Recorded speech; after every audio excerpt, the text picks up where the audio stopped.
Bon, moi, qu'est-ce qui se passe dans mon affaire? J'ai découvert un réseau affairiste mafieux.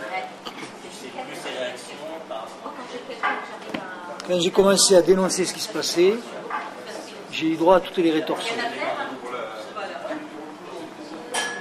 On me poursuit pour dénonciation calomnieuse, on oublie de poursuivre les gens que je dénonce,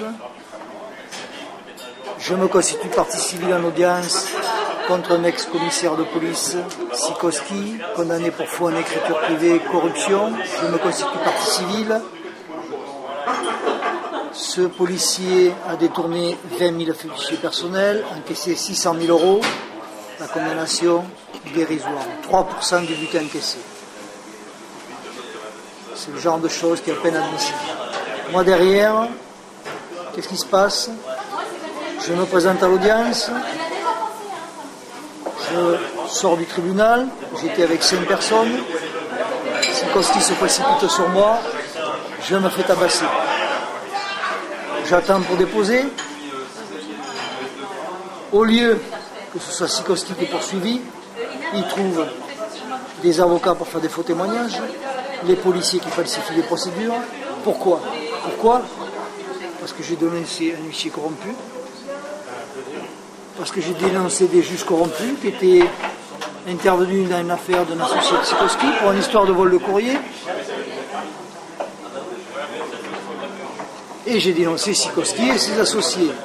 Il y avait un faux certificat médical du docteur. Tout a été dénoncé, mais personne ne veut enquêter. Dans cette affaire, il y a aussi des politiques. Les avocats ont refusé de communiquer les pièces. Il y a des avocats qui m'ont attaqué pour mes dénonciations sur Internet. Ils m'ont attaqué, ils ont été déboutés par le juge. Donc aujourd'hui, on règle les comptes. Et on a voulu régler les comptes avec des faux témoignages, avec des magistrats qui n'appréciaient pas mes dénonciations. Donc Sikoski, un truand, qui encaisse 600 000 € en revendant les fichiers personnels de monsieur tout le monde, il a l'appui de toute la magistrature. C'est un scandale. En plus, dans mon affaire, j'ai eu droit au faux d'un huissier véreux. J'apporte les preuves au juge que l'huissier a fait un faux et on me condamne à 6 mois avec sursis pour ça. Pour ça, un juge est passible de 30 ans de tôle. Et je le rappelle. Et ils n'aiment pas. Dans l'affaire, il y a un notaire escroc. On me poursuit. Le notaire fait le sourd. Pourtant, il est dénoncé sur le net. Le problème là-dedans, c'est que quand vous commencez à toucher à un d'entre eux, tout le monde s'entraide, et en cascade. Vous savez, dans l'affaire Outreau, on a dit à le juge Burgot, ils ont pris un jeune lampiste. En fait, il y a une 60aine de magistrats qui sont intervenus derrière. Personne n'a rien fait, tout a été enterré, et aujourd'hui on n'en parle plus. Le juge a été déplacé discrètement, il a eu une promotion, et il y a eu des morts. Alors aujourd'hui, je me suis défendu, j'ai dénoncé tout ça. Il y avait des tas de témoins qui sont venus, il y avait des tas de personnes qui étaient là pour voir aussi comment je me défendais. Il ne faut pas avoir peur de leur dire leur vérité à ces magistrats. Les magistrats qui dérapent, ils doivent aller en tôle. Les magistrats qui dérapent, c'est pas la promotion ou la fin de carrière mise à la retraite d'office. Ils attendent que ça. De toute façon, aujourd'hui, qu'est-ce qui se passe? Il y a des articles du code pénal, entrave à la manifestation de la vérité, abus de pouvoir de personnes dépositaires de l'autorité. Tout ça, il n'y a rien qui est appliqué. Aujourd'hui, quand on veut agir et qu'on est lésé en justice, il suffit qu'il y ait un notable en face, que ce soit un notaire, un huissier, un commissaire, un autre juge. Le réseau fonctionne, il n'y a rien à faire. Il y a des gens qui bataillent depuis 20 ans et même 40 ans. Et j'en connais. Et il y a du monde. Et de plus en plus, je publie sur le net. Donc aujourd'hui, le procureur a demandé une condamnation renouvelée, celle de première instance. C'est-à-dire que si elle est confirmée par le juge, je vais en tôle pour 2 mois. Définitif. Parce que j'ai déjà 6 mois avec sursis, soi-disant pour dénonciation calomnieuse d'un huissier corrompu. Alors qu'ils ont entre les mains toutes les preuves que cet huissier est bien corrompu, puisqu'il a fait un faux. Il a marqué sur procès verbal, c'est-à-dire auditionné par la police, il a déclaré qu'il avait utilisé quelqu'un, un des associés de Sikorsky, condamné à 20 jours d'arrêt. Il a condamné l'avoir utilisé pour son intervention, mais il a oublié de le marquer sur le procès verbal. Ça constitue un faux.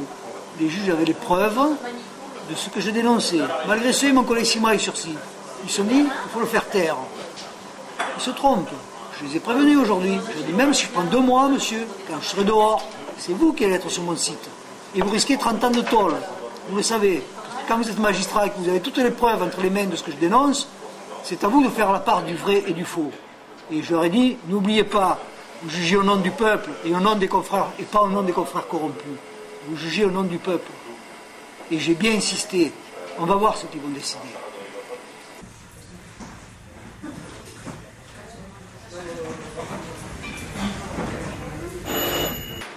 Aujourd'hui, coïncidence, il y a une grosse affaire à Grenoble de racket. Ce racket était organisé, il y a des avocats dedans, des assureurs. En fait, ils réclamaient jusqu'à 500 000 € à des commerçants, à des entreprises, pour que leur sécurité soit assurée. Aujourd'hui, Grenoble, pourquoi il y a des gens qui font ça? C'est des gens qui se sentent en toute impunité. Un avocat qui fait ça, quand on voit l'historique des avocats condamnés à Grenoble, quand on voit comment ils sont protégés par les magistrats, quand il y a eu l'affaire Carignon à Grenoble, tout le monde sait ce qu'est l'affaire Carignon. Mais Carignon, il a eu quoi? C'est dérisoire par rapport à ce qu'il a fait dans cette ville. Et donc aujourd'hui, tout le monde se sent à l'abri. On peut faire les pires escroqueries. On se dit derrière, on connaît Pierre, on connaît un magistrat, on connaît truc. Bon. Donc on continue. Pourquoi pas eux? Ils ont raison. Tous les notables échappent aux poursuites à Grenoble. Dans mon affaire, il faut savoir aussi que la femme de Sikorsky est décédée 2 mois avant sa dénonciation. Elle était au Conseil général de l'Isère. Elle a une délégation de signature signée par André Valigny.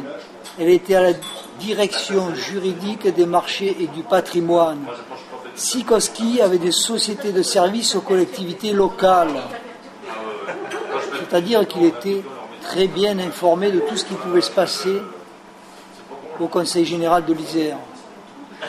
Cette dame qui est morte par suicide 2 mois avant la dénonciation de Sikorsky, c'est très suspect. C'est très très suspect.